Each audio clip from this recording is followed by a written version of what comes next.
name of the Father, and of the Son, and of the Holy Spirit. Good morning, everyone. I'm Father Seraphim, so I'm the assistant in Worcester. And I went to St. Vladimir Seminary and served at the OCA Cathedral in Boston, the Holy Trinity, for 5 years, which explains my really lousy slow. It was a try. So this morning, we're past the midpoint of Lent. The midpoint of Lent was last Wednesday. If you like doing math, it was 25 days in and 25 days to go till Pascha. So it counts Holy Week as kind of part of this 50 days from Pure Monday and through Easter Sunday. So the midpoint was last Wednesday, and we are in the second half. And now you're going to see things start to move really, really quickly, this being the fourth Sunday.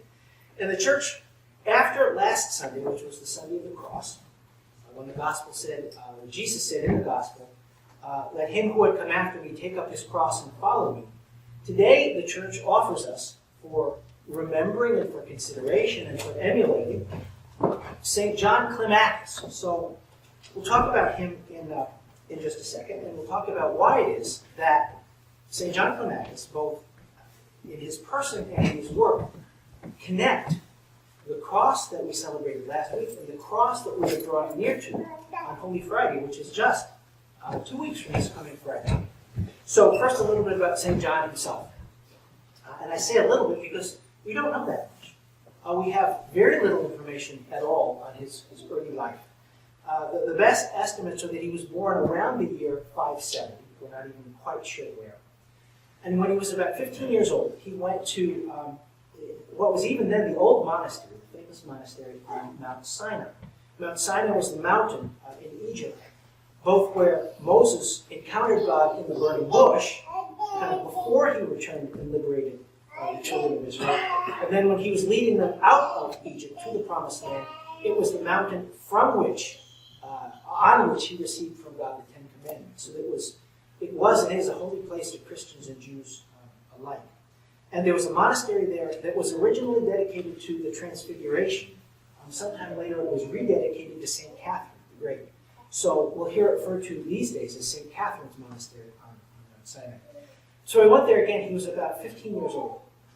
And he spent 20 years there. His spiritual father was a monk named Martyrius. And then when Martyrius died, after John had been there for 20 years, he was now about 35 years old. And he went off, he left the monastery, and went and became a hermit, living by himself in the wilderness. And he lived as a hermit, as a solitary, for 40 years. So now he's 75, right? And at age 75, they call him back to be the abbot of the monastery. And he serves as the abbot for roughly 4 more years. He died at the age of around 80, which would have been the middle of the 600s, the middle of the 7th century. Climacus, by the way, was not his last name. Climacus literally means in Greek, of the ladder. And he's named that because he wrote a book. Actually, I brought the book. You see it? It's a real book. You can buy it in a bookstore. It's called The Ladder of Divine Ascent. This is actually an incredibly famous and well-read book. In Orthodox circles, in Orthodox monasteries, during Great Lent, it is read from cover to cover during the meals. Now, the meals are silent, and there's one monk. It's spent some time in monasteries, and what they do is, everybody's sitting and eating, and they set aside one plate for this guy because he's got to read while everybody else is eating. He reads a passage from the book, and then the abbot blesses him, and he can go sit down and eat. But they hear this book every year, over and over and over and over again. It was one of the first books translated into the English language after the Bible. It's translated into virtually every language in the world, and it's been recognized since the 600s as being, probably after the Bible, the most influential and important spiritual book that we have. The Ladder of Divine Ascent. Of the Ladder, Climacus, St. John Climacus. It was written because when he was abbot, in his old age, the abbot of the neighboring monastery came to him and said, please, for pity's sake, will you write down everything that you've learned in your life so that we have it, so that we have a record of your wise teaching. And he didn't want to do it. He didn't want to make a fuss about himself, but out of kindness and obedience to his father, he wrote the book, and this is the book that we have today. So the book, the title of the book, The ladder of divine ascent comes from the book of Genesis, chapter 28. And in that chapter, Jacob, Abraham, Isaac, and Jacob is heading off to the ancestral homeland in Haran to look for a wife. And he goes to sleep. He takes a rest at a place called Bethel on the way. And he has a dream. And in this dream, he sees a ladder. And the ladder is going from earth to heaven. And he sees the angels ascending and descending on it. And he wakes up and he realizes that God is in this place. And so the stone that he was using for a pillow, he poured oil on it. He made it an altar to God. And the place is known afterwards as Bethel, the house of God.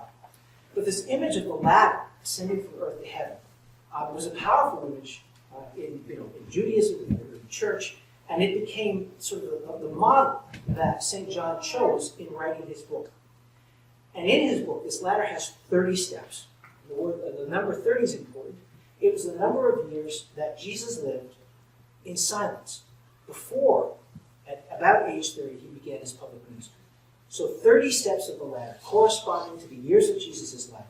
And this image of this ladder that ascends from earth to heaven. In fact, the full name of the book isn't just the ladder, it's the ladder of divine ascent, the ladder of ascending to God. Now, here's what I've always found interesting and unexpected about this book. I don't know about you, I find fasting hard, and I find asceticism hard. When we're talking about, what we're going to do when we're dead and all that stuff, what I've always told people is the one thing it's not going to say on my tombstone is the blessed ascetic. It's just, it's hard. It's just hard. But on the flip side, I love people. I'm a people person. I love my wife. I love my kids. I love my dog. I love the people I work with. I love all of you. I haven't met most of you yet. So to me, love is easy, right? And fasting is hard. But believe it or not, this book starts with renunciation. It starts with detachment from the world. It starts with ascetical effort. And St. John is essentially saying, by putting it at the beginning, that this is the most basic step. This is the easiest thing to do. Not to gossip. Not to be fussing about worldly things, clothes and houses and what you're going to eat and what you're going to wear, and all the things that Jesus tells you not to worry about. St. John kind of asserts that getting over that is easy. You know where love comes on the list? Which step out of the 30? 30. It's the last one. It's the highest, hardest thing that you can only accomplish after you've mastered everything in between. After you've mastered these other 29 things. Then maybe, he says, maybe, if you have purified yourself of all the vices that he talks about, and adopted for yourself and taken on all of the virtues that he talks about, after all of that, he says, maybe you can love. How does that work? Well, it turns out that what I mean by love and what St. John means by love, and in fact what God means by love, are two very different things. I love my dog because she's cute. Actually, she bites, but she's still cute. I love my wife because she's my wife. We're married for 35 years in May. Happy anniversary, honey, if you're watching. And I love my kids and all of you and all that. But that's kind of easy, because you're nice people. My wife is nice to me and my dog, other than when she bites me, cuddles up, and she's nice. That's not the kind of love he's talking about. The kind of love that St. John is talking about, at the pinnacle of the ladder, the 30th and last step, is the same kind of love that God demonstrates when he hangs on the cross for us. It's the kind of love that keeps loving, that doesn't miss a beat when the beloved is not only not returning your love, but betraying you and denying you and turning you into the authorities and literally crucifying you. If you can love when that's going on, if that doesn't faze you, if your love is immovable in the face of all that, and you love your beloved just as much when they're crucifying you as when they're not. That's what it takes all these steps to achieve. But you see, this is the ladder of divine ascent. This is the ladder of ascent to God. This is the kind of love, the kind of crucified love that God has and that God is. Right? This is the kind of love that we are called to. When Jesus said in last week's gospel, he who would come after me, let him take up his cross and follow me. That's what he means. If you want to love like I do, take up your cross and follow me.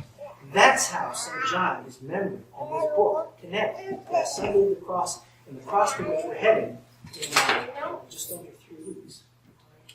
That's why the church puts this man and this book in front of us today. It's interesting. St. John's feast day is March 30th. And the church considers him so important that they said, not good enough. We know that's always during Lent, but people are going to miss it. It could be on a Tuesday. They won't be in church. So the church specifically moved it to this 4th Sunday. We'll do the next thing next Sunday. Mary of Egypt. Her feast day is April 1st. That's not a joke. And the church, for the same reason, said her life is so important that it dedicates next Sunday to her. So these two are giving us kind of our last instructions and our last inspiration on the way to the passion, death,